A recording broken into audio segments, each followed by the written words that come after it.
What's going on today, guys? It's your boy Subby back with another episode of Halfway There podcast. I'm joined with a Habesha legend. He's from Houston and he's doing it big. He just finished up a show in Toronto. 2 back-to-back days, killing it. Shout out to my boy, my dog. LostLyrics. Appreciate you. What's up, baby? What's going on, Jonas? Chilling.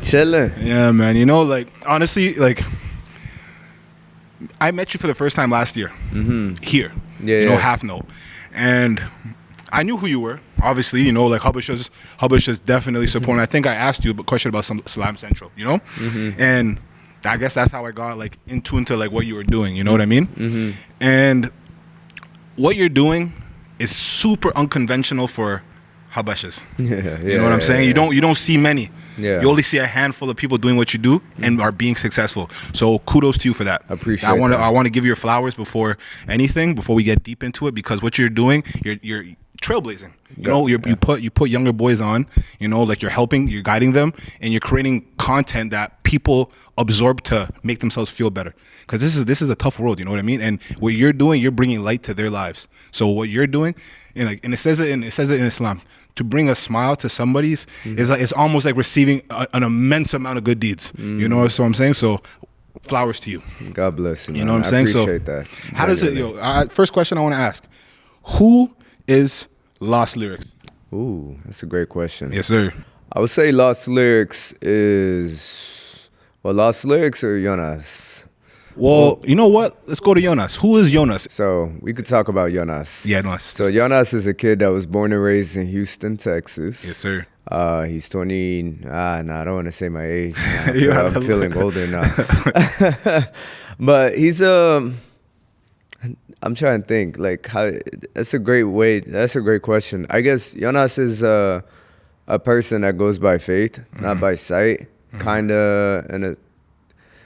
But I would say, a person who goes by faith, not by sight. A person who loves music, a person who loves comedy, who loves impact, who just wants to make something last before he's gone, because there's a saying that life is short, but art is long.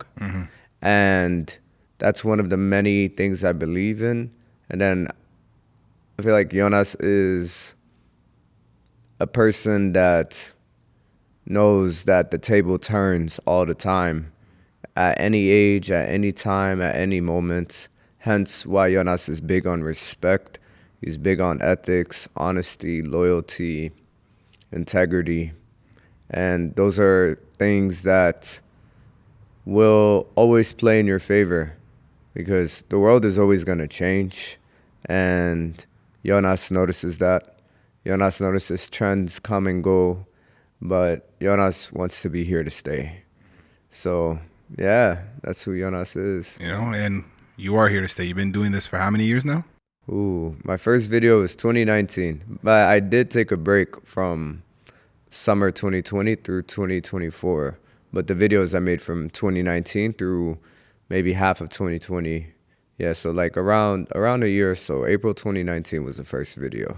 And like, what motivated you to like go down the route of creating content and like pursuing that? Because I remember we had a conversation in the past saying that you were actually working, and then you committed to it. Yeah. I actually wasn't looking forward to making comedy or any of that. I drove from Houston to LA to pursue music. Unfortunately, the situation in LA wasn't easy, so I was sleeping in my car, staying with 4 people in a studio room, 5 people in a 2-bedroom in Inglewood, just like bouncing around. And the first place I stayed in, one of my friends over there who was staying with me said my accent was funny, like the Habesha accent. He was Ethiopian. So he was like, yo, can you do a lecture on how your dad would make you sound? I was like, all right. And I did it. And yeah, funny enough, again, Toronto was the first city because it was posted on 6buzz. And that was the first video. And truth be told, I didn't think I was a comedian or a comedy like act. Even when people were laughing, I was like, why are they laughing at me? I didn't think they were laughing with me or So I thought it was one of those videos that just went viral for one moment, just died down. So I tried another video and then it went from there. But truth be told, I've never posted my comedy skits on YouTube, so it's always like Instagram, Twitter, and regardless of the videos getting views that time, like a lot of views and stuff, I was always working. So I was doing security from 6 a.m. to 2 p.m. I know that grind. Yeah, and then sleeping in between and going from 6 p.m. to 2 a.m. working, bouncing, and then all that. So and it's a lot on your mind, bro. That's a lot, especially when people are like pushing up your videos and you're just looking at your phone and you're getting paid. Well, LA was it what 14 an hour, and yeah, like. But taxes 9 an hour, and you're thinking, oh, yo, my life won't change, from this. So I didn't know what direction to go with it, to be honest with you. Honestly, that must have felt dark. Like, that was a dark period, man. Like, yeah. And every successful person has a story where they had to overcome trials and tribulations, bro. Yeah. And every single business owner, because this is a business, what you do, period. People just look at what you're doing as comedy, but they don't really understand the back end. And I know that you handle a lot of stuff on the back end. Yeah. Right? So that takes a lot of stress. The trials, the errors, the successes. Bro, it weighs heavy, And for where you're at right now, bro, the incremental, like, I guess checks to your thing, to your career, or to your journey, you're ticking the boxes. You know what I'm saying? Like, and there's no regression. There's always progression that you're doing, and the content that you're making, brother, I love it. Like, I love it. I know you love it too, bro. I appreciate that. Yeah. Like, what was like one of the main things that helped you keep pushing forward when you were like going down the road? Yeah, going through it, bro. Truth be told, it was all God. I wasn't Muslim that time, but it was all God. I knew that. So I drove a 2001 Toyota Camry, 225,000 miles, no AC. The same car I was like 4 or 5 years old in at one point in time. God damn. For you Canadians that don't know, that's like 450 kilometers, bro. Yeah. That's crazy. Good maths. Good maths. Good maths. Good maths. Yeah. So, in my head, that time I was working at another bar as a bouncer in Houston, or a doorman. And I was like, yo, if I don't make it with this car to LA, then it's not meant to be. But if this car makes it to LA, it's meant to be. So I made it to LA. And despite all, like, sleeping in my car for 4 or 5 months, or man, I was so broke, I used to steal. I'm not gonna lie, I was stealing people's orders on Uber Eats. Yeah, bro. Yep. Yeah, it gets like that, bro. And then once they catch me, DoorDash, I'd start switching platforms. Yep. And at that point, I'm breaking bread with people, like getting $80 Popeyes orders and all that. And true, I'm stealing, and I know it's not the right thing to do at that point in time. You had to survive, bro. Yeah, but what kept me going was God. Because I knew I was meant to be there for some reason. And music wasn't really hitting like that. And I was always like kind of low key. I mean, some people knew me, but not really. Like, my Instagram were getting like 20 likes, like private Instagram. And I just knew that if I didn't quit, something will happen. And truth be told, even with the comedy stuff, right? Like, I love the Habesha comedy. I love my community. That's where I'm from, Eritrean. Born and raised in Houston, but like my blood is Eritrean, right? But also as well, it's one of those things where even if I hit a place where I'm like, okay, man, the accent's I gotta move on, or etc., I think you're gonna always hit moments where you have to grow and go through tests, and then at that point, it's up to you, right? But the most important thing I know and I've learned is that if you don't quit, then you're going to hit somewhere. It might not be the one you think it would, but trust me, you're going to find a way. Yeah, so God kept me going, if I'm being honest with you. I used to pray a lot in that car. And sometimes I felt more free in that car than living in a high-rise last year. So, yeah. And you know what that is? Like, you had a purpose. You knew your purpose. You stuck to it. Although... I even put this on my Instagram today. Like, no matter what it is, it could be 2 years from now, 4 years from now, 8 years from now. It could be 15 years from now. You know what I'm saying? Yeah. There's people that hit big, like you said, in their 40s, in their 30s, in their 50s. Like, who are we to stop God's plan? Exactly. You know what I'm saying? What's that saying? If you want to make God laugh, tell him your plans. Yep. The truth be told, I mean, a blessing too early will always be a curse. Exactly. I'm not afraid of not making it. I'm afraid of making it and not handling it properly. Exactly. And that's something I would encourage you to tell yourself as well. That's a bar, bro. Yeah. That's a bar, man. Because trust me, listen, when you have temptation in front of you, things that can throw you off your path, and a lot of distractions in front of you, when you have your blessings, that's when you really, really get tested. And the closer you get to God, and I'm not saying this like as somebody who has like a perfect, sinless life, but the closer you get to God, the less you can get away with. What other people can get away with, you can't, because God does discipline the ones he loves. So. Exactly. And you know what they say, man? The devil's favorite, I guess, person is the person that's leading their life by God. The devil doesn't care about the person that he's already has. He doesn't care. He doesn't care. He doesn't care, you know? And really, like, a lot of these times, especially because we're young men, you know, we do have a lot of urges. We do have a lot of things that we want to accomplish. And it takes a really, really, really grounded individual to stay true to who they are, to stay true to their path, and to stay true, to, like, I guess, to God. You know what I'm saying? Because I don't want to sound like that person, but a lot of people get led astray.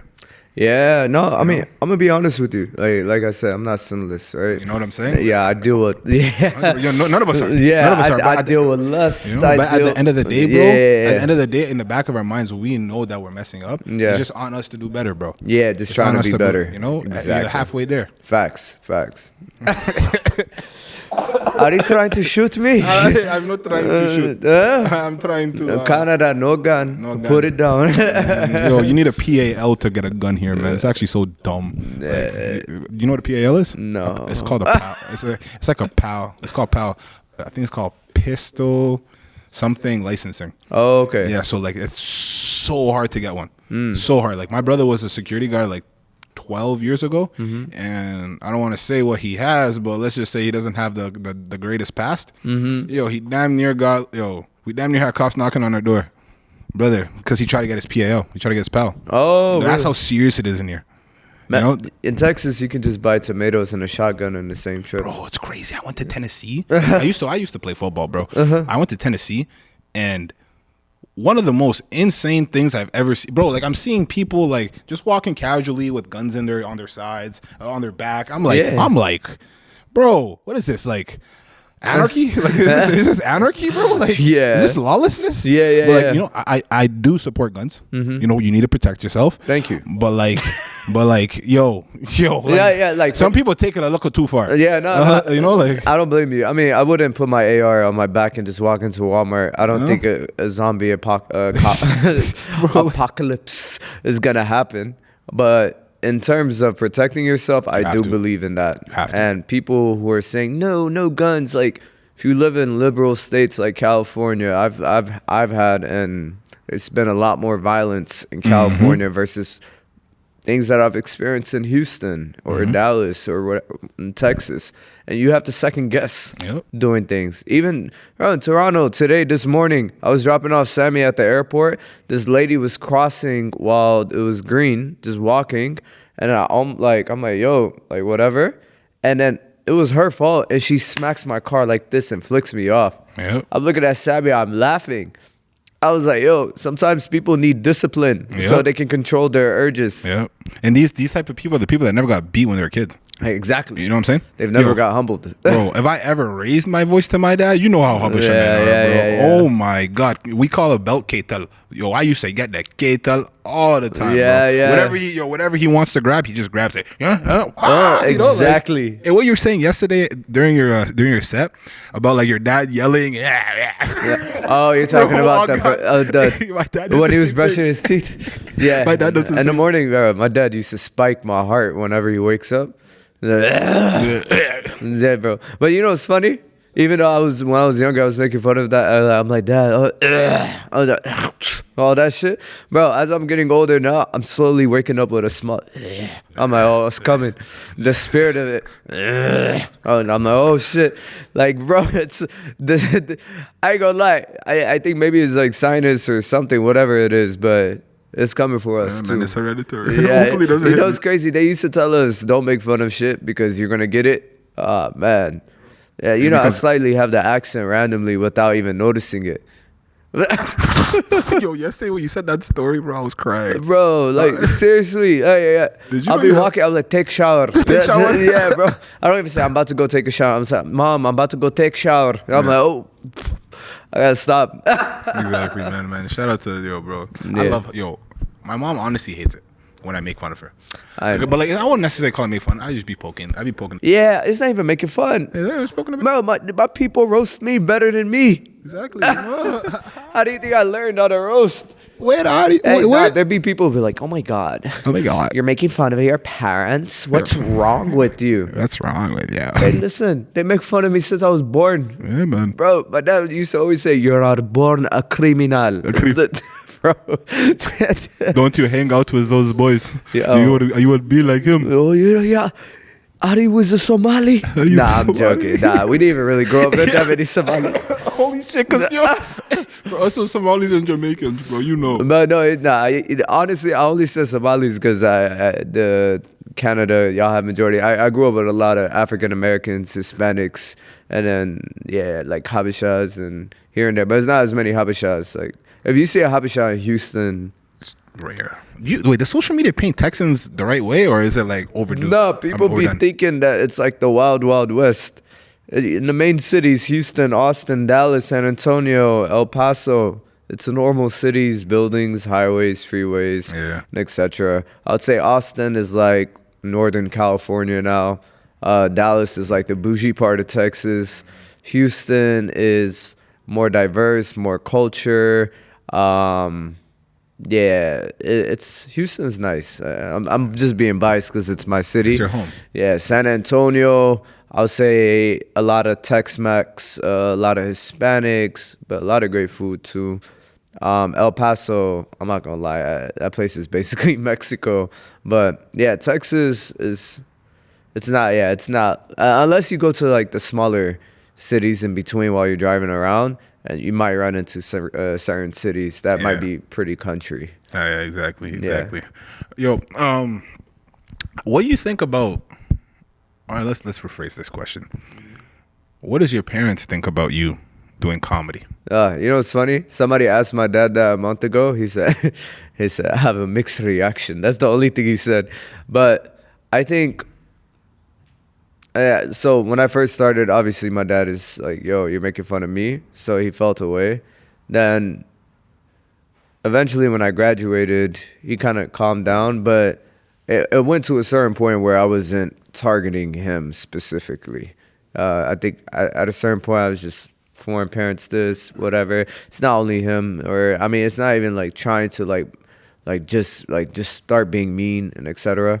But my parents, I think, again, like typical foreign parents, unless you're making $1 million per day or per month. It's crazy. Like That's like 365. exactly. Good math. Exactly. Unless you're making $1 million per day, I don't think your parents gonna even be satisfied. But I get it. They grew up in a different time where school was very mandatory to make it. So I empathize with them on that part. But yeah, my parents, they think 9 to 5 is the safest way to go. But if people see the economy right now and the layoffs and even like the price of goods, bro, it's crazy. Yo, eggs are diamonds now. Diamonds, bro. Yeah, it's expensive, and yeah, you can't even rely on a 9 to 5. Like, I get it. Always going to business for yourself is gonna be a lot more risky, but as in, well, it's better to try than fail, you know? Facts. And, you know, like, you don't want to be old, resenting your past. You don't want to be, like, saying that, oh, I wish I did this, I wish I did that, you Exactly. know? You're like, a lot of people say you got to lock in early, stack your bread, and it's true. Yeah. It is true. But on the same breath, you also have to remember that you're only young once. Yep. You know, you're literally getting older by the second. So if you don't take that risk, Yeah. man, you're just going to be a complacent person and mediocre by not, I guess, trying to strive for a goal. Exactly. You know what I'm saying? So for you, man, what do you think? What do you think about, I guess, the direction of like how stand-up comedy is going right now? There's a lot of industry people. I don't want to say where, but it's Texas. But there's a lot of industry people that aren't funny, bro. Yeah. I'm not gonna say. We don't have to say names. I'm Yeah, sorry. for And sure, We're for not sure. gonna say names. I think everybody's entitled to their own opinion. Yeah. I think that's your autonomy or humane right. So it's not a bad thing to express that. Somebody's style may not be funny to you, but in terms of industry comedy, yeah, there's a lot of people I don't find funny, and there's also many great comedians I do find funny that are industry, but honestly, one thing I realized over the years is if I find something not funny, but they're popping or whatever, then they're funny to somebody else. But I think stand-up comedy is an art that will humble you, that will make you sit and think about your life and how to have a different perspective on it and trying to find the humor within. And yes, of course, there's a lot of crowd work being posted. That's what I mean. Yeah, That's exactly what I'm trying to say. There's a lot of crowd work being posted, and I get it. It's stand up, but also I feel like it's not stand up at the same time. It's yeah. There's certain people where I'm like, damn, that's just mean. Yeah, but also there's certain people who know how to use that crowd work and actually make it into their bit into stand-up comedy. Because there's many different ways to crowd work. I think the main ones is you have a joke, so you're gonna talk to the crowd to lead it up to that joke, and there's also the improv aspect. And honestly, the improv aspect is great talent. It's not easy to do it in real time to create one-liners that's gonna get the crowd going. So I actually don't have anything against crowd work, but in terms of comparing it to telling a straight good bit, a good story, it's actually harder to tell a perfect joke that it's a beautiful. Lands. It takes a long time. Yeah. To even come up with 5 minutes. All right, we're back. So I want to ask you 5 questions. This is a game that I like to ask. It's just gonna be speedy questions. How it works. I like games. But we don't play games with women. We're just we love love. we love love. We love. Oh, go We ahead. don't play with your heart. Oh, are you looking that camera? Or this That one. And I look this one. You look at this one. Okay. We don't like to play games with women. No. We like to cherish. Love. We like to treat them Treat very them nice. Because how we treat the woman is how we treat ourselves. If you are a dummy with a woman, you are a dummy with yourself. With yourself. That means you don't do nothing with your life, you idiot. Idiot boy. Woman power. Woman power. Ami. Feminism. That's a good little thing. Improv. Stretch my legs, bro. Ever since I've been getting older, I've been having a habit of crossing my legs like the dad. I'm telling you, the more I make fun of the Habesha stuff, the more I become Habesha. Yesterday I was out. This person kept telling me, "You remind me of my uncle." I said, "Oh fuck, why you say that, bro?" Is the way I say, bro. I'm losing so much weight. It's getting to a point I could cross like this. Yo, wallahi, I was about to say that. Yeah. I was about to say, how like the older guys are super skinny. They go like this. Yeah. They have it. It depends on what they're doing. They could be drinking coffee. They could be having a bircha session. Mm-hmm. They could be smoking shisha, whatever it is. Yeah. And the chat gets them loose. Oh yeah, for sure. Yeah, All right, let's do the game. Let's do the game. So I'm gonna ask you 5 fast questions. I want you to answer as quick as possible. Bet. Don't think about it. If you think about it, you are a dummy. Okay. You all are right. Number 1 dummy. All right, we're just gonna be ripping it up. Shot fired. Okay, bet. All right. So, family. You said you're gonna ask me a question, right? Oh, I'm gonna ask you. Oh, you know what it is? Yo, I did not. Yo, that whole entire. Oh, I'm gonna leave that in. I might put a blooper. Yeah. You know what it is? I was gonna say I'm gonna say a word, and then you answer as quickly as possible. So you just respond with 1 word. So I'm gonna say 1 word. You say 1 word. Okay, bet. My bad. No worries. No worries. All right. So first question. First question. Family. Brother. Ooh, brother. Okay. Love. Heart. Habasha. Eritrean. Passion. Fruit. Future. Kendrick. Kendrick, eh? Yo, why Kendrick? I don't know. I thought Future, the hip hop, And then I'm probably gonna get, the Kendrick. No, I ain't gonna lie. The Habesha one, I'm probably gonna get. The Eritrean's about to be on my head for that. Yeah, on you, on you. Yeah. It's okay. We're not Habesha. We're not Habesha. Because they're gonna be like, what? We don't know what Habesh. I just say Habesha in terms of like the West scenario, but we don't have to get too like political. But obviously, Eritrean separate from Ethiopian, two respected identities. Two respected. You know? Yeah, You're Eritrea, we're Ethiopia. We love you. Love each other. Love. Respect. Yeah, you know, LAAV. We. He's doing podcast. He should go to school. School. Why? I'm telling you. Stupid. Damn English is professor. English professor. Professor, yeah. Professor. Professor. You know? Man, what are some things that you want to give to, or what's some information or sense of motivation that you want to give to, like, not even just young Habesha people, just young people just people in general? Yeah, I bro. got you. So, I'll tell you what. I'll keep it simple, and I won't overstimulate because, this generation, unfortunately, with the social media and all of that, we're all overstimulated. We're on our phones. But my best advice and motivation I can give to you is just don't give up.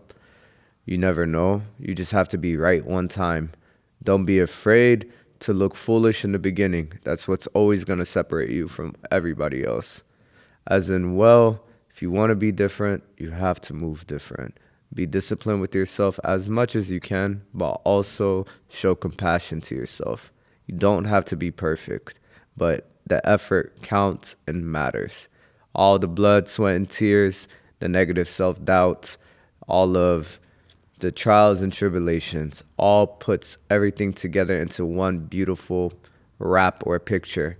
The faster it comes sometimes, the quicker it goes. So you never know. And a blessing too early will always be a curse. So, yeah. Stay the course, man. Yeah. Stay the course. As you know, my podcast is called Halfway There. I like to speak to people that are interesting, that are doing amazing things. I appreciate that, bro. Also business owners, So the game or the information that we received from you today, it's appreciated. Much love. I appreciate you having me. Yeah, I appreciate you for hopping on. Shout out to you, man, because I know for a fact this is gonna do numbers. It's gonna do numbers. So inshallah that happens. Inshallah, when are you gonna finish editing it? Probably I'll probably post it on Wednesday. Wednesday, all right. Yeah, I'm gonna test you Tuesday. Oh, yeah, you'll see it edited tomorrow. Tomorrow. I'm going to a cafe. That's what I did at A&W today. I was editing. Bro, the Wi-Fi or the data from my phone, you get like 15 gigs per month. But I've been traveling. I was in Edmonton and I ran out. So it's been slow. So I stopped at A&W. I felt real Canadian. Yeah. Where was the A&W? Was the one on Queen and like Sherburne? No, it was I forgot where it was, but it was downtown still. Downtown, yeah. Honestly, because there's A&Ws in certain places, and I was gonna say there's two spots that you probably shouldn't even be going to. I think that there's one A&W is in a gas station. I think it's next to where I'm staying at, but that's next to Bleecker Ends. So I don't know if that area is like. Oh, Bleecker, yeah, that's where we're from, Yeah. But yeah, for everybody that's new here, make sure you guys go tap into Jonas's Instagram. You have TikTok too, right? Yeah, LostLyrics 96. Follow the boy, and just wait for the comedy tour next year. Yeah. So, where could they find your next dates? Next dates. Oh yeah, it'll all be on my Instagram. Yeah. Follow the Eventbrite as well, and Lost Lyrics on Eventbrite, Lost Lyrics 96 TikTok, Lost Lyrics Instagram. Oh, YouTube actually. Hey, Lost Lyrics 96. I need to get paid for something online. YouTube is big. Yeah, I don't want to do. I don't want to steal Popeyes again. Yeah, man. I'm gonna put all the links in the description below. I appreciate you guys for watching this long. If you're here, make sure you guys subscribe. Make sure you hit that thumbs up. Even if you don't like it, hit that thumbs down. It's good for the algorithm. And if you really liked it, leave a comment, because that really helps the channel and helps me grow. And that's inevitably gonna make me make more content, because I'm making more money, and I'm and no money, no honey. No money, no honey. So I appreciate you guys for watching, staying here this long, and have a beautiful day. Have a blessed one, y'all. Peace.